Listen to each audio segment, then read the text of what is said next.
Բարև ձեզ հարգելի քաղաքացիներ։ Երեկվանից բոլորիս ուշքի միտքը մեր մայրաթորն է, այն լկտի տեղեկատվական նախապատրաստությունն է, որը որ Հայաստանի օկուպացիոն ռեժիմը Նիկոլ Փաշինյանի գլխավորությամբ իրականացնում է մեր մայր եկեղեցու նկատմամբ հարձակման ադրբեջանա-թուրքական ծրագրի շրջանակներում։ Մենք ամիսներ շարունակ տեսնում ենք այդ ծրագրի իրականացման փուլերը, եւ եթե մարդիկ կային, ցավոք սրտի այդ մարդիկ կային, ու ցավոք սրտի այդ մարդկանց մեջ նաեւ բավական բարձրաստիճան բավական ազդեցիկ, այսպես ոչ թե բարձրաստիճան, այլ ազդեցիկ մարդիկ կային, որոնք ասում են, դե հեսա խոսա, թարգը կտակը կանցնի իր գործերին, ուրեմն դուք լավ չեք պատկերացնում օկուպացիոն ռեժիմի ողջ էությունը, եւ հիմա տեսնում եք, որ ցավոք սրտի արդեն հնարավոր են համարում վեհապար հայրապետի գերեվարման օպերացիա իրականացնել։ Երեք դրա մասին գիշերը լայվով մանրամասն խոսել եմ, հիմնականում անդրադարձել եմ այն հարցին, որ սա լավորից չի, որ անում են, այն մյուս ծրագիրը, որ հեսա ժողովուրդը հավաքելու եւ խաղաղ ձևով ինչ որ իր խոսքերով տենց ինչ որ կոմիտե էր ձևավորում, ինչ էր անում, չափանիշներ էր գրում առաքելական եկեղեցուն ոչ բնորոշ, այսինքն մի մասը բնորոշ, մի մասը շատ կարևոր բնորոշ հատկանիշների բացակայություն, մի խոսքով էլի ինչ որ տենց հիշում եք բաներ էր անում, նույնիսկ ժամկետներ էր նշում սեպտեմբերի վերջ, հոկտեմբերի սկիզբ, եւ մենք տեսանք, որ այս իր ծրագիրը երևի թե լուրջ խնդիրներ ունի, հակառակ դեպքում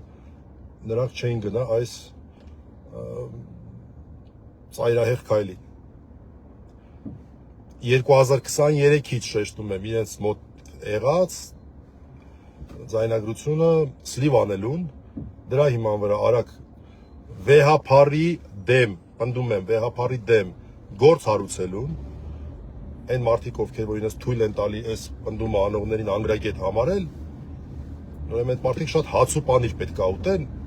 որ քրեական դատավարության վերաբերյալ որևէ միտք հայտնելու այսպես իրավունք վաստակեն։ Սա ուղիղ եմ ես ասում։ Եվ երեկվա լայվում բացատրում եմ, թե ինչու եմ ասում։ Հարուցում են վեհապարի դեմ քրեական գործ եւ արդեն ամեն րոպե կարող են իրականացնել վեհապարի գերեվարման գործողությունը։ Ես դրա մասին երեք մանրամասն խոսել եմ, ենթադրում եմ, որ դա կարող է լինել առաջիկա 2 շաբթին, 3 շաբթին, իսկ հաշվի առնելով են, որ նրանք լինելով ադրբեջանա-թուրքական սիմվոլիզմի մշակույթի կրողներ, նաև հնարավոր է որոշեն, որ հոկտեմբերի 27-ին, այսինքն ոչ թե այս, այլ մյուս կիրակի իրականացնեն, պետք է պատրաստ լինենք։ Եվ տեսնում եմ երեկվանից բազմաթիվ համացանցում գրառումներ, շատ այսպես մոտիվացնող գրառումներ, տխուր գրառումներ եւ այլն, ես կարծում եմ կարեւոր է, որ իհարկե շատերն ասում են, հայ ինչ գրառումով ինչ, այո, դա այսպես փոքր ազդեցության բան է, բայց իմացեք, որ այս ադրբեջանա-թուրքական մշակույթի կրողները, հայ առաքելական եկեղեցու թշնամիները, հայ առաքելական եկեղեցու եւ հայության դեմ այս գործողությունները ծրագրողները, իրականացնողները մի հատկանիշ ունեն, նրանք հանրային կարծիքին մեծ ուշադրություն են դարձնում։ Եվ ամեն դեպքում կարևոր եմ համարում, որ եթե դուք իսկապես այս ներքին հուզմունքը ընդվզումը ունեք, անպայման դրա մասին գրեք։ Իհարկե խնդրանքս է, որ գիտեք, խոսքի համար մեր երկրում ձերբակալում են որոշակի զսպվածության էլեմենտներով գրեք, ինչը շատ դժվար է, ես շատ հասկանում եմ, բայց այս պահին բացարձակ այսպես բան չունի, էլի արդյունավետություն չունի մի հատ էլ գնալ բռնվել եւ արդյունավետություն դա չունի։ Մի խոսքով, ես կուզենայի, որ մարդիկ արտահայտվեն դրա մասին։ Բայց այս լայվս վերաբերում է մեկ ուրիշ շատ կարևոր հարցի, որը խուզարկությունն է։ Դա աշխատողի արվում շատերի կողմից։ Եվ ես ուզում եմ սրան անդրադառնամ, սա շատ կարևոր հարց եմ համարում, հատկապես քննարկվող հարցի համատեքստում, որովհետև վեհարան եւ խուզարկություն արտահայտությունները ասենց շաքարվելու աստիճան իրար հետ կապ չունեցող բաներ են։ Բայց ակնհայտ է, որ նրանք դրան գնալու են։ Ինչու է ակնհայտ։ Հիմա հարց կարող է հնչել, իսկ ինչ գիտես։ Բացատրեմ ինչ գիտեմ։ Առաջի անգամ չի, որ այս քաղաքական հոդվածը կիրառվում է։ Բոլորովին վերջերս օրեր առաջ Մկրտիչ Սրբազանի նկատմամբ էս հոդվածը կիրառվեց։ Եվ եղել են ուրիշ դեպքեր եւս։ Այսինքն մենք արդեն գիտենք իրենց, այսպես ասած, ինստրուկցիան որն է։ Քրեական վարույթ նախաձեռնելուց հետո նրանք պարտադիր մտնում են դատարան, գաղտնի, չեմ ասում ապօրինի, գաղտնի է լինում, էլի, խուզարկությունները գաղտնի է լինում։ Դատավորից ստանում են խուզարկության որոշում, որից հետո նոր կատարում են այդ գործողությունները։ Բայց այստեղ պրոբլեմ կա։ Այստեղ լուրջ պրոբլեմ կա։ Հիմա տեսեք։ Երեկվանից արդեն ակնհայտ է, որ այս վարույթը կա։ Երեկվանից արդեն ամեն ինչ պարզ է։ Հիմա ես իրավաբանական հարց եմ բարձրացնելու, թեև այս ամեն ինչը իրավաբանության հետ կապ չունի, բայց հիմա ես իրավաբանական հարց եմ բարձրացնելու հատկապես այն դատավորի համար, որի սեղանին դրվելու է խուզարկության միջնորդությունը։ Նորից ասեմ, դա ծածուկ է, դա հանրությունը չի իմանում։ Հատկապես այդ դատավորի համար, որի անունը առանց որևէ բանի ես չգիտեմ ով է ներգրավելու, բայց ես ընդդում եմ, որ ընդամենը դատավորի անունը հրապարակվի, ով է այդ որոշումը կայացնելու, ընդամենը առանց ոչ մի բանի։ Նույնիսկ կարող են գրել, ես ձեր ցավը տանեմ, այս դատավորն է եղել վեհարանի խուզարկության որոշում կայացնողը, ուրիշ ոչ մի բան։ Դա բացարձակապես արգելված տեղեկատվություն չի եւ չի կարող լինել, բնականաբար։ Բայց այդ դատավորը, որ ես հույս ունեմ, լավ չասեմ, իմ հույսերի մասին չխոսեմ, այդ դատավորը մի հանգամանք պետք է հաշվի առնի։ Այս թուղթը ստանալուց հանկարծակիություն պետք է լինի խուզարկության դեպքում, այսինքն նժարա, մարդու իրավունքներ եւ այսպես ասած նախաքննության շահ։ Մենք հասկանում ենք, որ այստեղ նախաքննության շահի մասին չի խոսքը, այլ Նիկոլ Փաշինյանի ադրբեջանա-թուրքական խմբակի շահի մասին է խոսքը, այդ մենք հասկանում ենք։ Բայց իրավաբանորեն այստեղ կա երկու շահ՝ մարդու իրավունքների շահ եւ հակադիր շահը նախաքննության շահն է։ Ուրեմն առաջին նժարին կրոնական կազմակերպության, սահմանադրական մակարդակի բարձրացված կրոնական կազմակերպության, հայկականության առանցքը հանդիսացող կառույցի սիրտն է։ Այսօր վեհարանը գտնվում է մայր աթոռում։ Ես հիմա կասեմ, թե ինչ եմ ասում, այսօր վեհարանը գտնվում է մայր աթոռում։ Ամենավերջում կանդրադառնամ այս առաջի հայացքից տարօրինակ մտքին։ Այս կառույցի խուզարկության համար ծանրակշռագույն պատճառներ են պետք։ Ծանրակշռագույն։ Չգիտեմ, այնտեղ պետք է ինչ-որ պատկերացրեք ձեր մտածած ամենածանր հանցագործությունը տեղի ունեցած լինի, որ այնտեղ միջին ծանրության արարքի համար, Այն էլ այն դեպքում, երբ հանկարծակիության էֆեկտը զրոյական է, որտեղ երեկվանից բոլորին պարզ է, որ գալու են, այդ է իրանց ինստրուկցիան, նմանատիպ, այսպես կոչված հանցագործությունների քննության գալու են վեհարան։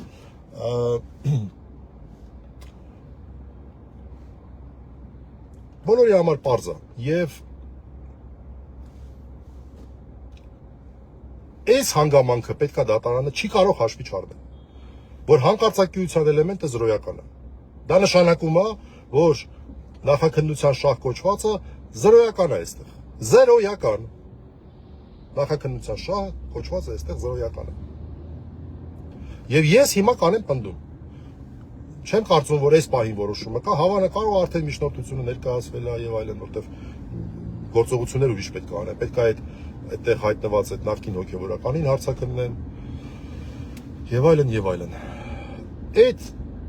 որոշումը կայացնելու շեմին կանգնած դատավորը, որը ինքն է ստորագրությունը իրանն է, վաղը միսօր ես ինձ ստիպեցին, միպեցին, դες բաներ չի անցնելու իհարկե։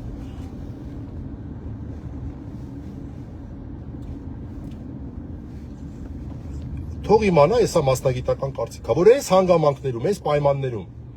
նման որոշում կայացնելը ծանրագույն հանցագործություն է լինելու իրավաբանորեն, չեմ ասում երկնային դատաստան եւ այլն, դա իմ տերույթը չի, ես չգիտեմ, ես դրա գիտակը չեմ, դրա մասին թող մեր հոգեվորականները խոսեն, ես դրա գիտակը չեմ,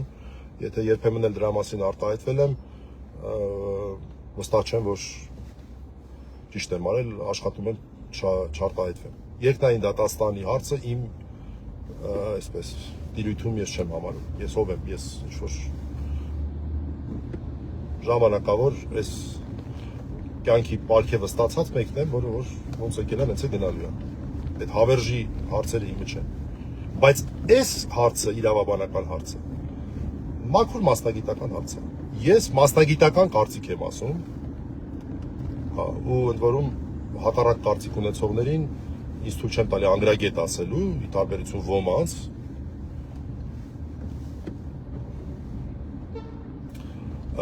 ես պնդում եմ, որ սա ուղղակի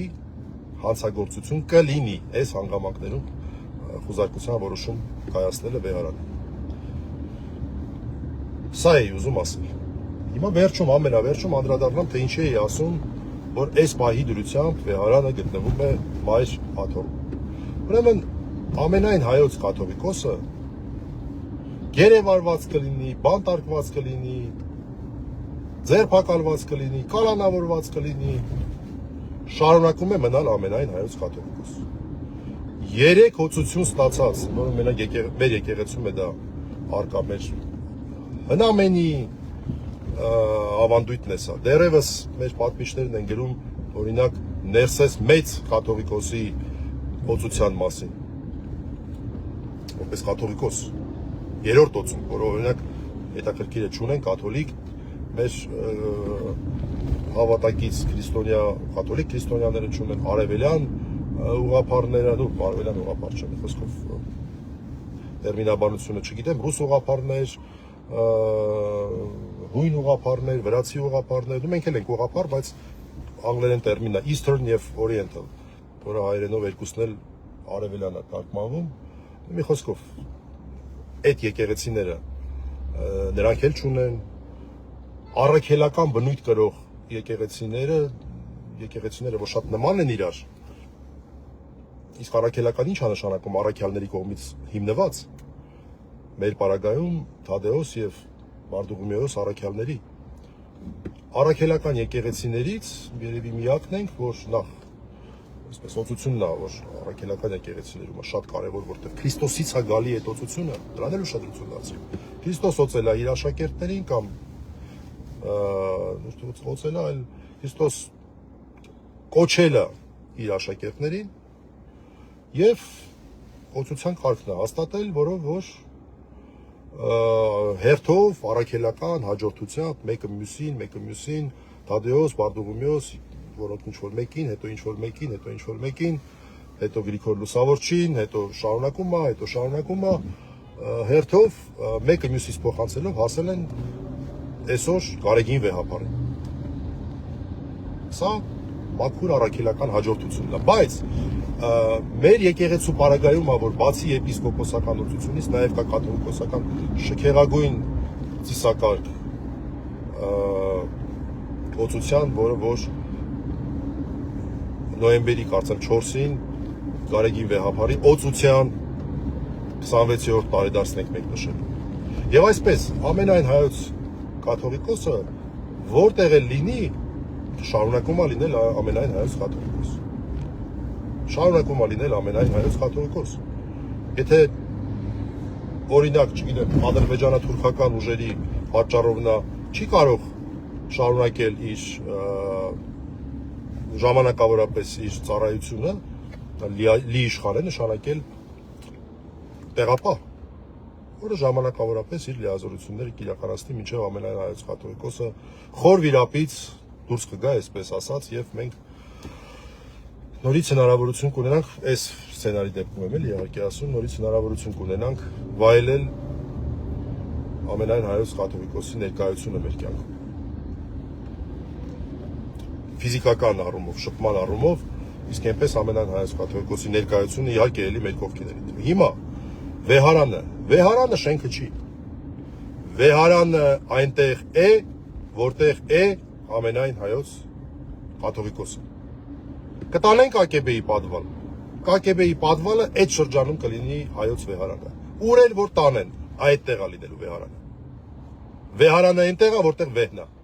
Այսքան բան։ Շնորհակալություն, հաջողություն։